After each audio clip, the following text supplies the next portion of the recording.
Hello everyone, আসসালামু আলাইকুম। সবাই কেমন আছো? আশা করি সবাই ভালো আছো।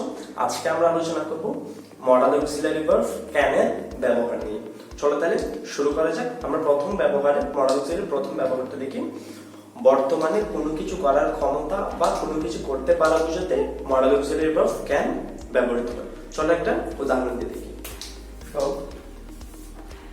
হি ক্যান রাইট হিন্দি। ওকে, দেখো এই বাক্যে এই ক্যানটি ব্যবহার করা হয়েছে সে হিন্দি লিখতে পারে বোঝাতে, মানে কোনো কিছু পারার ক্ষমতা বা সামর্থ্য অর্থে এটি কি ক্যান ব্যবহার করা হয়েছে। দুই নম্বর যেটি ক্যানের ব্যবহার সেটা হচ্ছে বর্তমানে কোনো কিছু করার অনুমতি নেওয়া বোঝাতে কি ব্যবহার করা হয়, ক্যান ব্যবহার করা হয়। চলো একটা উদাহরণ দিয়ে দেখি। Can I meet my friend? ওকে, দেখো এই বাক্যে এই ক্যানটি ব্যবহার করা হয়েছে কিন্তু অনুমতি নেওয়া, পারমিশন চাওয়া হয়েছে যে ও তার বন্ধুর সাথে দেখা করতে পারবে কিনা। ক্যানটা কিন্তু যে মেয়ের চেয়ে একটু লেস ফর্মাল, আমরা সেটা নিয়ে পরবর্তীতে আলোচনা করব। মে একটু বেশি ফর্মাল, এখানে যদি মে মিট মাই ফ্রেন্ড তবে তো একটু বেশি ফর্মাল, এবং ক্যান হওয়াতে এটা একটু লেস ফর্মাল ব্যবহার করা হয়েছে। তিন নম্বর যে ক্যানের ব্যবহার সেটা হচ্ছে অনুরোধ বোঝাতে। যেমন অনুরোধ, একটা উদাহরণ দিয়ে আমরা বিষয়টা ক্লিয়ার করি। দেখো, can you wait for a moment. দেখো এই বাক্যে এই ক্যানটি ব্যবহার করা হয়েছে কিন্তু অনুরোধ করার অর্থে, মানে বলা হয়েছে যে তুমি কি কিছুক্ষণ অপেক্ষা করতে পারবে কিনা।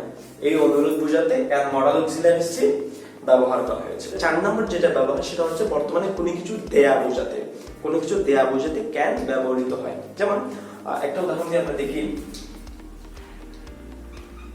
I can lend you my book. দেখো এই বাক্যে এই ক্যানটি ব্যবহার করা হয়েছে যে সে কি দেয়া অর্থে। I can lend you my book, আমি তোমাকে আমার বইটি কি ধার দিতে পারি।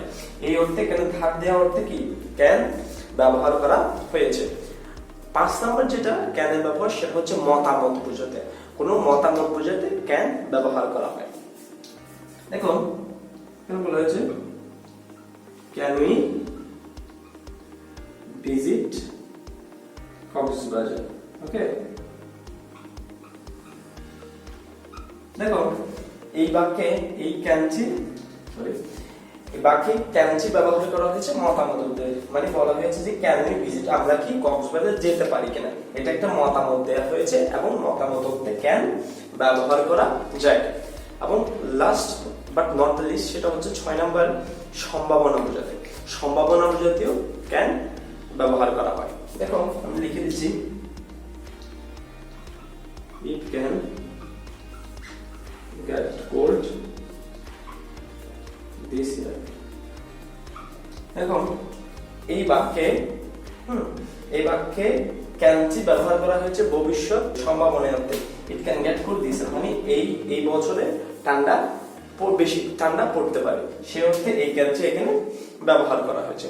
আশা করছি এই যে কয়েকটি আমরা এক্সাম্পল দিলাম এবং যে ডেফিনিশনটা বললাম এটার পরে ক্যান নিয়ে তোমাদের আর কোনো ভুলভাবে তোমরা ব্যবহার করবে না।